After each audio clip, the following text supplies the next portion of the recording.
My God, Barry, I hope for your sake it's not as hot as this out on that marathon course.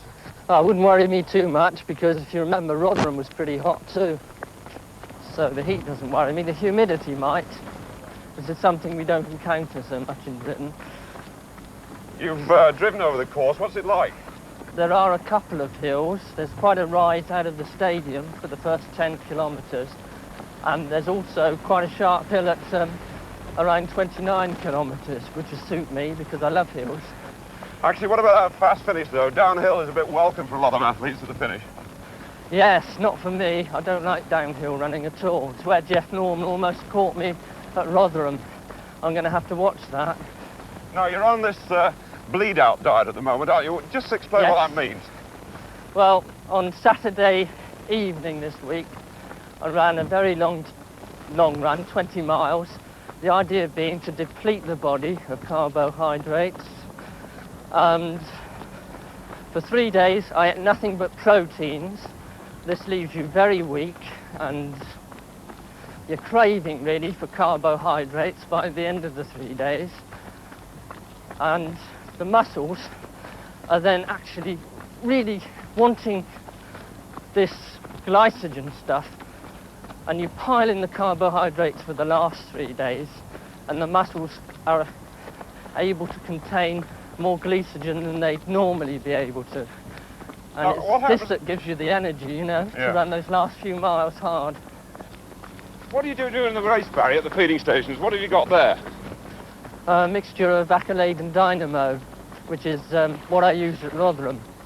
I was sharing Ian Thompson's right the way through because mine wasn't handed to me in time. Of course, that's always a problem, isn't it? Getting the right bottle at the feeding station. Yes, it's going to be tricky too in the Olympic marathon, because we're expected to spot our own number, and I'm short-sighted. So I'm just hoping that there'll be someone around to hand me mine. You've got to get perhaps Stan Long or one of the coaches out there to help, are you? Yeah, I'm going to ask Stan if he'll give me a hand there. I'm talking about Ian Thompson. Really, he's had all the publicity since that 3 years marathon Olympic trial. You've had very little. In a way, that's a good thing, because it's taken the pressure off me, and I've been able to prepare quietly in my own way without being bothered unduly. I don't feel any pressure. I feel an obligation to do the best I can for my country, and I shan't have the disadvantages that people like Bedford had in '72 and Ovid had this year with a big press build-up. I hear you're a very aggressive man during a race. During a race, yes, a bit of a Jekyll and Hyde. I use, well, terrible language really for me. Now, what about the opposition? Yes, there's lots of it, I'm afraid.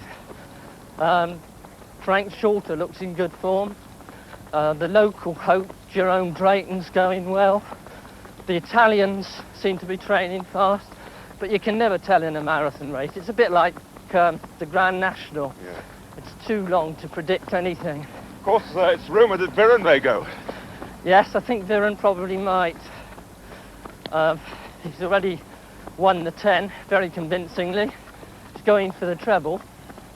I hope he'll be pretty tired, though, by Saturday. Of course, it's beyond 20 miles that finds them out, isn't it? That's it. That's when you hit the wall, really. What about your two teammates, Jeff Norman and Keith Angus? Oh, Jeff's very fit. He's just come down from Colorado Springs, altitude training. He's going like a bomb. And the ankle better? Keith Angus, that is. Yeah. His ankle's better. It's cleared up. I don't know how fit he is because he doesn't train with Jeff and I, but I should imagine he's going pretty well too. Well, I hope you do to the opposition what you've been doing to me down there.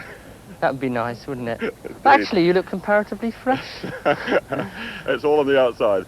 I know you've got a little girl at home, only 4 years old. That's right, yes. She was playing in the sandpit at Rotherham when you won the marathon, wasn't she? That's it, and I didn't even know she was there either. In the long jump? Yeah. She was playing in the sand in the long jump pit. She loves the sand. In fact, she's down at Hythe now with her grandparents. If you'd like to send her a message, there's the camera. Yeah, Madeline, I hope you're behaving yourself.